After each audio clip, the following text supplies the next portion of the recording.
Buenas tardes, mi nombre es Catherine Silva. En la tarde de hoy me acompaña mi compañera Marjorie Castillo.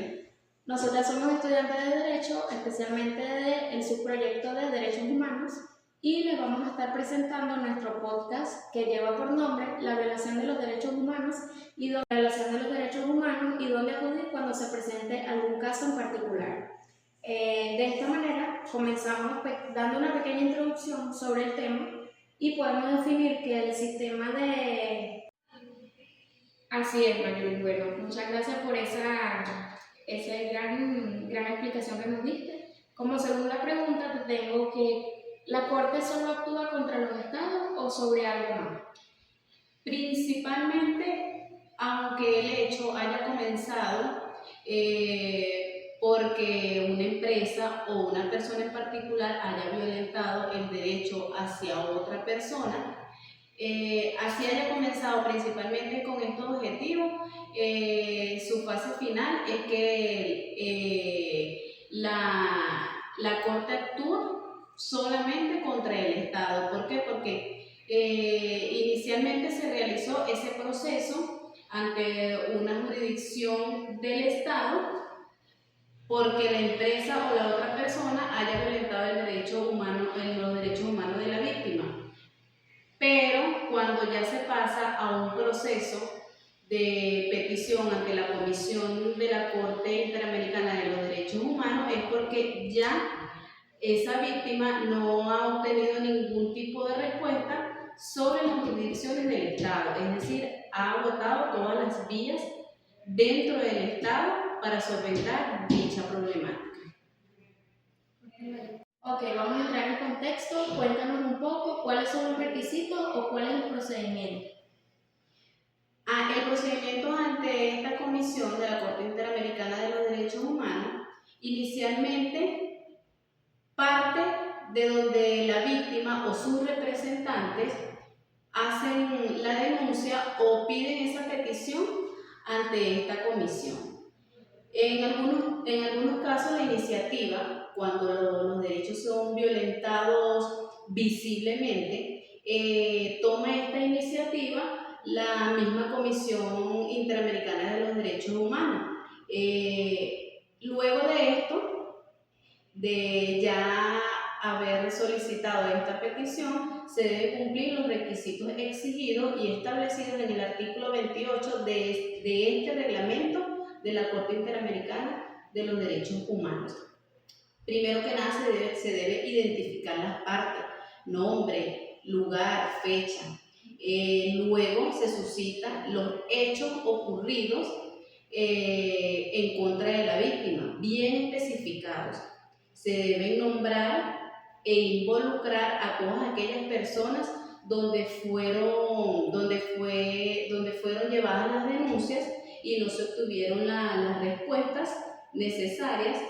Mencionar todos esos recursos internos que se agotaron dentro del Estado o dentro del país y demostrar que no hubo ninguna respuesta alguna por ello.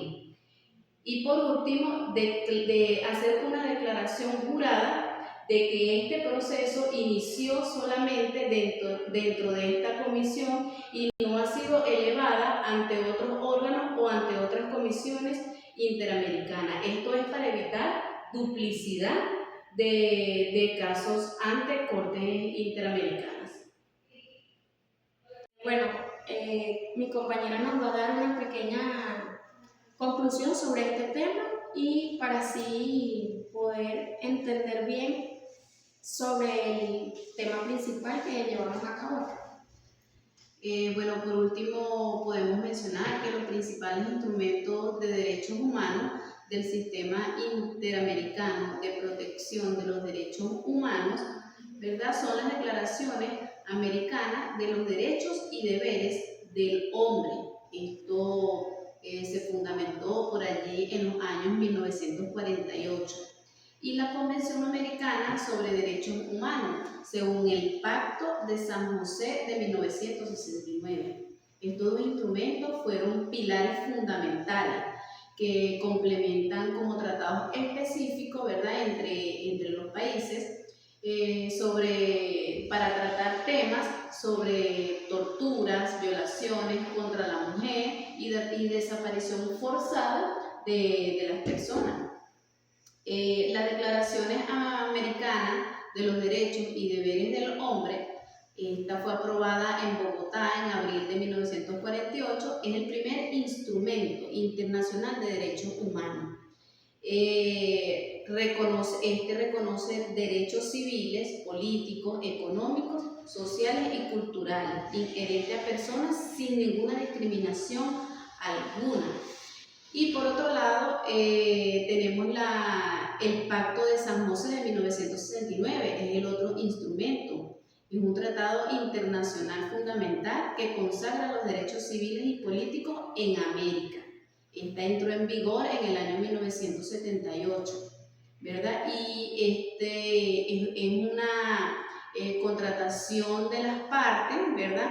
Donde se logra incentivar a los estados a respetar los derechos como la vida, la integridad personal, libertad de expresión y juicio justo. Todo esto enmarcado dentro de los derechos humanos de las personas que contemplan este sistema de ONG, este sistema de Comisión Internacional y de la Corte Interamericana de los Derechos Humanos. Bueno, para concluir, podemos decir que para iniciar este proceso de petición puede hacerlo cualquier persona, eso está estipulado en el artículo 23 del reglamento, ya bien sea víctima, representante. Esto es con el fin de que los derechos violentados a cualquier víctima no queden impunes y puedan ser sancionados justicialmente como lo declara la ley.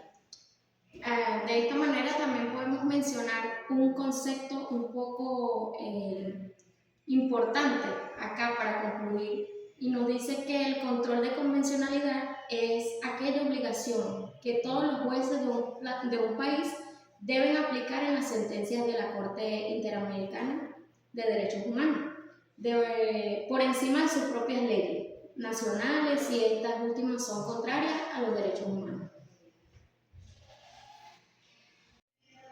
Bueno, luego de allí, la Secretaría de esta comisión recibe la petición y envía un acuse de recibo a estas personas que indujeron estas peticiones.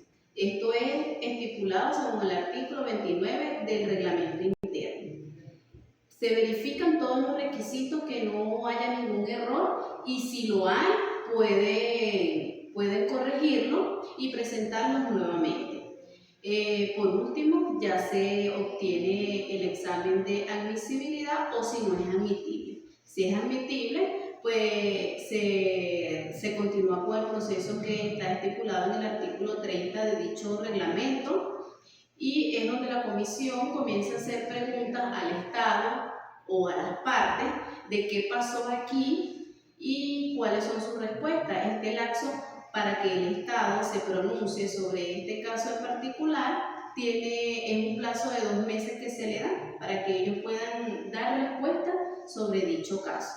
Luego la comisión decide si invitar a las partes presentes para escuchar o obtener otros argumentos que ayuden a resolver dicho conflicto. Se verifican las razones, si todavía esta petición debe continuar el proceso, y luego de esto pues la comisión tomará la decisión si el Estado es culpable o no y si debe corregir el error o la violación que haya hecho sobre esas víctimas. Pero recordemos que también existe un procedimiento ante la Corte de los Derechos Asociados a la Justicia en el sistema interamericano. ¿Qué nos puedes comentar tú, Catherine, sobre este procedimiento ante esta Corte? Bueno, el procedimiento es también llamado de la Comisión a la Corte. Es un proceso que en el sistema interamericano no es directo, sino que funciona como un filtro para asegurar que los casos tengan fundamento. En la fase número 1 está la petición ante la comisión, es decir, cualquier persona o grupo que considere que sus derechos han sido vulnerados por un miembro de Estado, la OEA puede presentar una petición. El principal requisito es de admisibilidad, que es importante en el agotamiento de los derechos, de los recursos internos. Es decir, esto significa que primero debes haber intentado, como tú bien lo mencionaste anteriormente, para resolver el problema en los tribunales de tu propio país, y si la justicia nacional falla, es cuando la comisión interviene. En segundo lugar está la investigación. La comisión analiza las pruebas y pide informes al Estado de manera de determinar si hubo o no hubo una violación, y es cuando ellos emiten el informe de fondo con recomendaciones, ejemplo de liberar a alguien para pagar una indemnización, etc.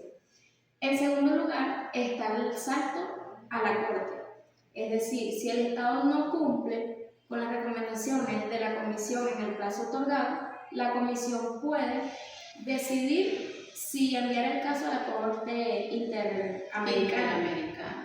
Claro, es importante, si una persona natural no puede demandar directamente ante la Corte, siempre debe pasar primero por la Comisión. Por eso que se dice que está en un filtro. En el juicio, la Corte realiza audiencias, escucha a las víctimas y a los peritos y dicta una sentencia. Esta sentencia es definitiva e inapelable. El Estado obligado legalmente deberá cumplirla. Por otro lado, podemos también decir que el Estado debe cumplir con ciertas obligaciones o tiene responsabilidad. Cuando un país firma con la Convención Americana, adquiere 3 niveles, es decir, de responsabilidad, que son base a cualquier juicio internacional. Como primera opción, debe obligar de respetar, o sea, es una obligación de no hacer. ¿Por qué? Porque el Estado y sus órganos, policías, militares, jueces, etc., tienen prohibido interferir ilegalmente con los derechos de las personas. Un ejemplo, el Estado no puede torturar ni censurar la prensa.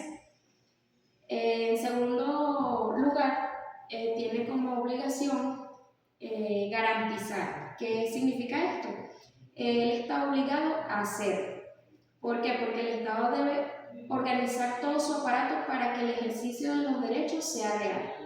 Debe existir una prevención y una protección. En la prevención debe evitar que terceros, como bandas criminales o empresas, violen los derechos. Y como protección debe crear leyes y sistemas de seguridad efectivos.